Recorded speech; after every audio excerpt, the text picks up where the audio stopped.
morning and welcome to Actual Information. I'm Camelia will bring you to today's latest update. Tonight we're discussing a situation that is becoming more noticeable in Indonesia. Rising prices across several important sectors, especially basic needs. Based on the data from the Central Statistics Agency, Indonesia recorded an annual inflation rate of 4.76% in February 2026. This number is considered relatively high compared to previous months. Meanwhile, the data from Bank Indonesia shows that inflation is still moving around 3.48% in March 2026, which means price pressure is still ongoing in this economy. Most of the price increases come from food products such as rice, cooking oil, sugar, and meat.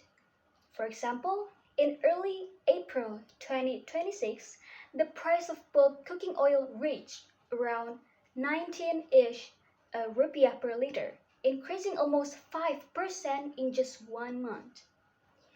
But this issue is not only about food. Rising fuel prices, transportation costs, and even packaging materials are also affecting the overall cost of living. Experts explain that this condition is influenced by global energy price changes and disruptions in supply chains. As a result, both consumers and business owners are feeling the impact. People facing lower purchasing power, while small businesses must deal with higher production costs. So, the main question is how serious is the situation in daily life and how are people trying to adjust? For a deeper discussion, we now move to our talk show segment, and here is Economic Dialogue.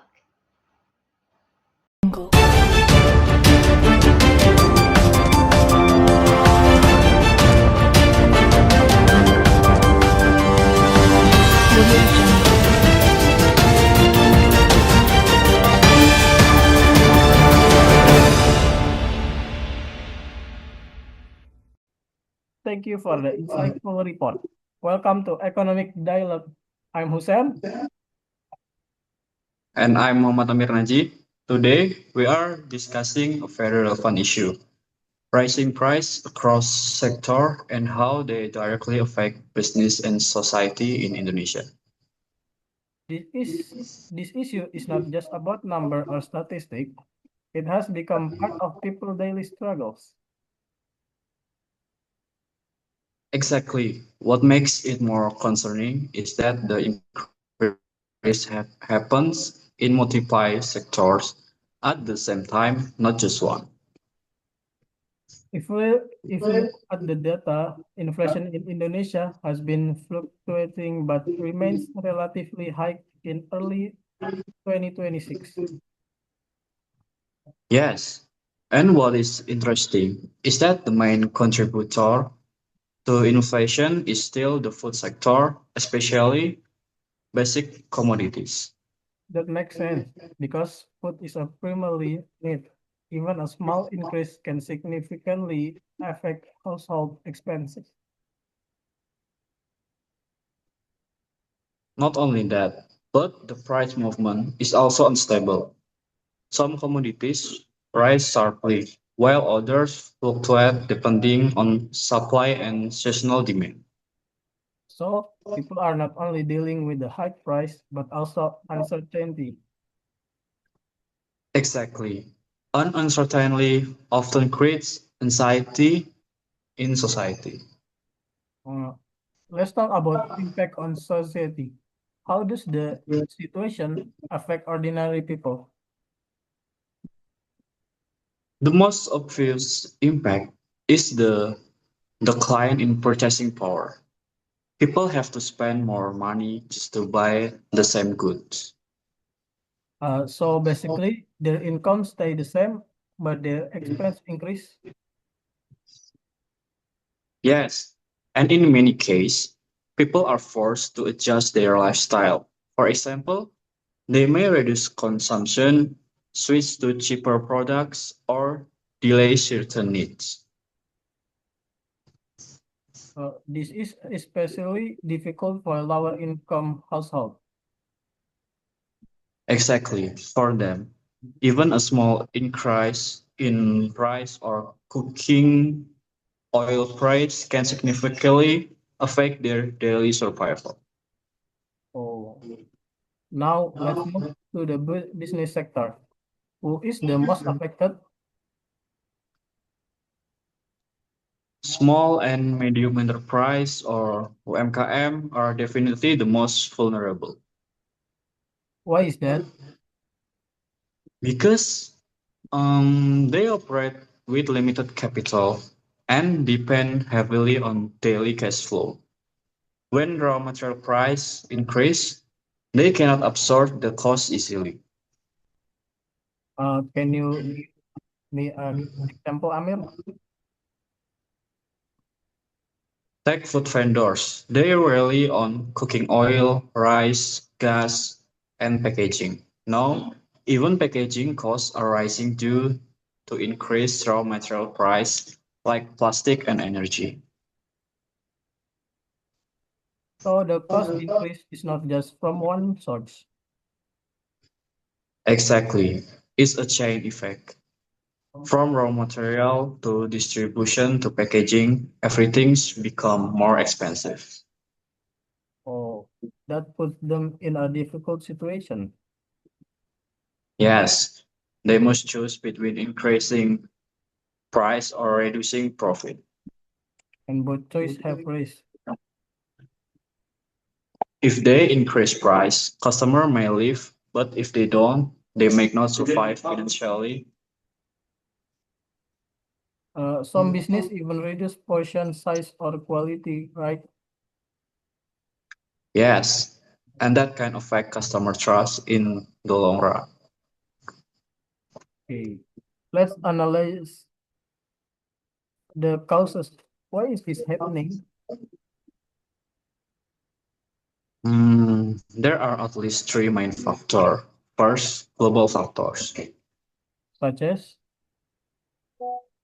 Global energy price and geopolitical conflicts, which affect import costs and transportation.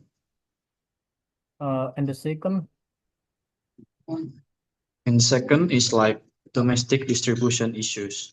In Indonesia, logistic is still uneven, especially across island. and the last factor, And the third factor is policy and structural issues. Some experts argue that price control policies are often reactive rather than preventive. that's quite critical. Yes, because this issue has been recurring for years, yet long-term solutions are still limited. So from the discussion, we can see that rising prices are not just an economic issue, but also a social issue.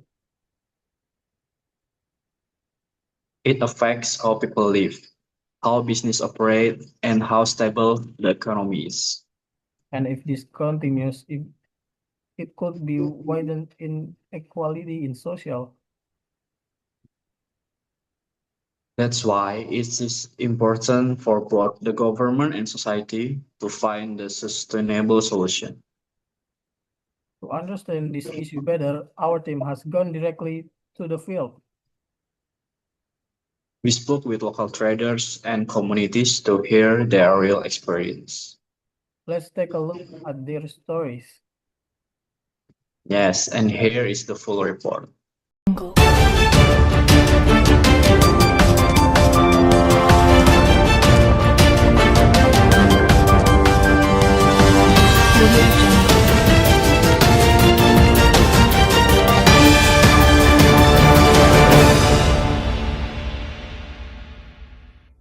Oke, saya Rashid Ridho dari Basecamp Food Court UNES melaporkan untuk menanyakan terhadap dagang tentang situasi dan kondisi harga bahan baku di Indonesia. Baik, ikuti saya. Kakak, sebelumnya izin perkenalkan diri, nama saya Muhammad Rastrido. Izin bertanya untuk situasi kondisi bahan baku sekarang. Sebelumnya kakak boleh perkenalkan dulu, namanya siapa? Rima Fabiola. Rima. Iya. Kak Rima. Oke, Kak Rima, untuk pertanyaan pertama, kira-kira udah berapa lama ya Kak untuk berjualan di Basecamp Food Court ini? Dari 2022. Oh, dari 2022. Baik.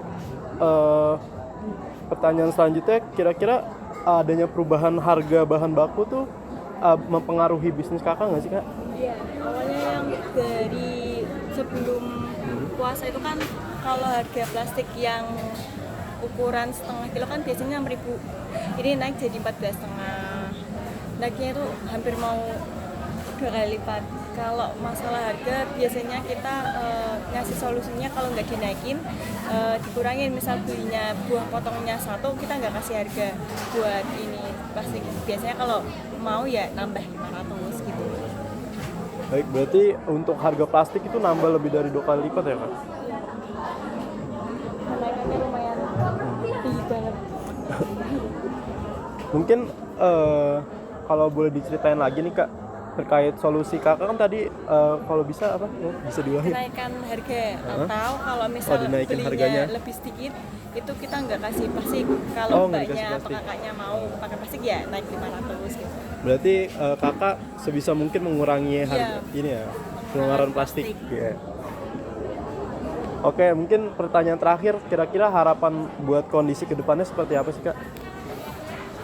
Pengennya sih untuk harga jauh lebih turun, kayak biasanya 6.000 atau 7.000.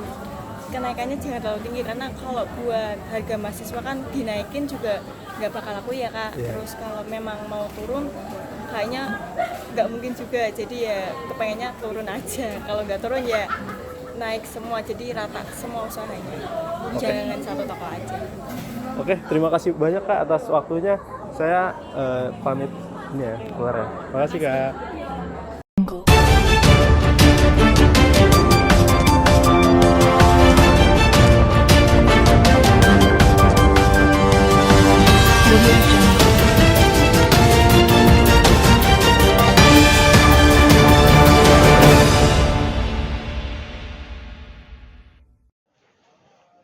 As we've discussed throughout today's program, rising prices are not only numbers in reports, they are real problems that affect people's daily lives. From higher costs at home to the struggles faced by small businesses, this impact can be felt in many parts of society. In this time, awareness and the ability to adjust are becoming more important. People are encouraged to use their money more carefully, while businesses need to keep finding new ideas to survive and continue growing during uncertain times. At the same time, the role of the government is very important in keeping the economy stable and making sure basic needs remain within reach for everyone. This issue reminds us that economic strength cannot be built by one group alone, but through cooperation between the government, businesses, and society as a whole. Thank you for staying with us and joining today's discussion. We hope this program has given a useful information and helped for a better understand the challenges we faced today. And from here, I'm Camelia, and this has been Actual Information. Stay informed, stay aware, and see you in the next program. Good evening.